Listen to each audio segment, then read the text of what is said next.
Hi hello welcome to our homely kitchen. இன்றைக்கி சிம்பிளாக meal maker மட்டும் போட்டு உருளைக்கிழங்கு இருக்குது, அது ஒன்று போட போகிறேன், கொஞ்சமாக இருக்குது. இதை மட்டும் போட்டு குஸ்கான்னு சொல்ல முடியாது, ஏன்னா உருளைக்கிழங்கு மீல் மேக்கர் போனேன், ஆனால் குஸ்கா மாதிரி தான் செய்ய போகிறேன். இதுக்கு ஒரு சட்டி வச்சுருக்கேன், அலுமினியம் இண்டாலியன் சட்டி தான். அதில் எண்ணெய் 2 ஸ்பூனு, டேபிள் ஸ்பூன் அளவுக்கு 2 ஸ்பூனும் 1 ஸ்பூன் நெய்யும் ஊற்றிருக்கேன். இப்போ அதில் வெங்காயம் சேர்த்துக்கலாம். வெங்காயம் 2 மீடியம் சைஸு வெங்காயம், 1 டேபிள் ஸ்பூன் அளவுக்கு இஞ்சி பூண்டு பேஸ்ட்டு. இது 2 பேருக்கு தான் செய்யறது. ஒரு தக்காளி, ஒரு கைப்பிடி அளவுக்கு புதினா. இது மேலே செடியிலேருந்து பறிச்சுட்டு வந்த மாதிரிலேருந்து. அதுக்கப்புறமேட்டு அது சொன்ன மாதிரி ஒரே ஒரு மீடியம் சைஸ் தக்காளி. நல்லா புதினா பறிக்கும் போகும்போது இந்த பொடி பசலைக்கீரைன்னு சொல்லுவாங்க, தரை பசலைன்னு சொல்லுவாங்க. அது பொடிசாக இருக்கும், தரையிலே அப்படியே படர்ந்து மண்ணில் வரும். அந்த பசலைக்கீரை இருந்தது நிறைய, அதை பறித்து எடுத்துகிட்டு வந்திருக்கேன். நல்லா வாஷ் பண்ணி எடுத்து வச்சுருக்கேன். காத்தாடினோன்னு ஃப்ரிட்ஜில் வச்சுட்டு நாளைக்கு இதை சமைக்கலாம். இது எப்படி செய்கிறதுன்றது நாளைக்கு வீடியோவில் போடுறேன்.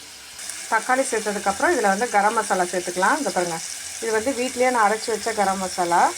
இது டேபிள் ஸ்பூனில் அரை ஸ்பூன் சேர்த்துருக்கேன். 2 பேருக்கு தானே, அதனால் அரை ஸ்பூன் போதுமானது.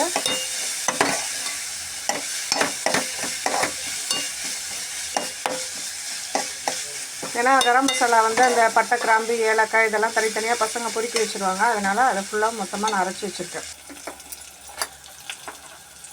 கொஞ்சம் கருவேப்பிலையும் சேர்த்தாச்சு. இப்போ இதில் ஆல்ரெடி இங்கே பாருங்கள் ஊற வச்சு வச்சுருக்கேன் இந்த மீல் மேக்கரு ப்ளஸ் உருளைக்கிழங்கும் அதிலே பொடிசாக அரிஞ்சு போட்டு வச்சுருக்கேன். இந்த மீல் மேக்கரை நல்லா புழிஞ்சிக்குவோம். புழிஞ்சிட்டு அதில் சேர்த்துடலாம்.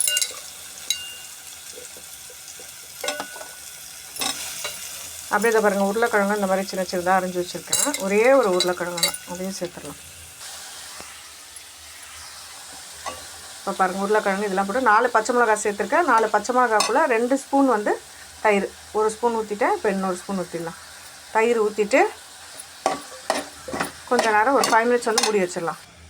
நான் ஒரு 1/4 ஸ்பூன் காஷ்மீரி சில்லி சேர்த்துக்கிறேன், ஏன்னா கலருக்காக. சேர்த்துட்டு மூடி வச்சிடலாம் ஒரு 5 நிமிஷம். இப்போ இது கொஞ்சம் நேரம் ஆகிடுச்சு. இப்போ அதுக்கு தேவையான அளவு தண்ணி சேர்த்துக்கலாம். தண்ணி 1 கிளாஸ் அரிசிக்கு 2 கிளாஸுன்ற கணக்கில் நான் சேர்த்துருக்கேன்.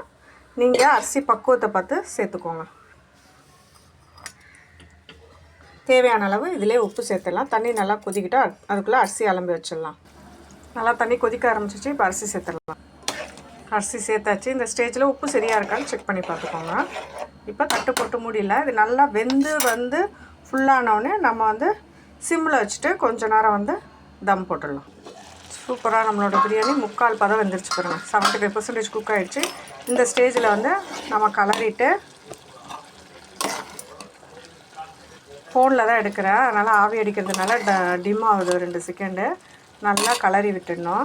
கலரி விட்டுட்டு இப்போ தட்டு போட்டு மூடிட்டு தம் போட்டுடலாம்.